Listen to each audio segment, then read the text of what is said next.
Look at this strange-looking man. This is King Henry V of England, and he's the reason you can't just hop on a plane and travel anywhere without a visa. Before him, the world was borderless, no passports, no immigration officers, no endless visa applications. But 600 years ago, one decision changed everything.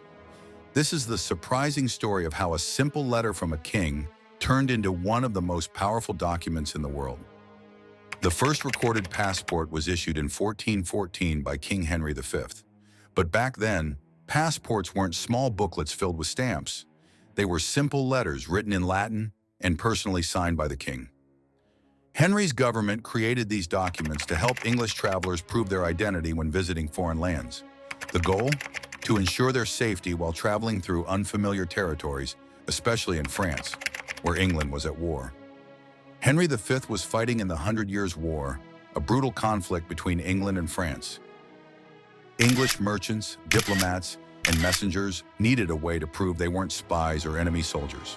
So the king gave them these official letters of protection, which functioned as early passports. By the 18th century, some European countries had passport systems, but they were often inconsistent. In France, for example, passports were required to move between cities, not just between countries. Before World War I, most Europeans could travel without a passport. But during the war, nations became obsessed with security, who was coming in, who was leaving, and whether they were a threat.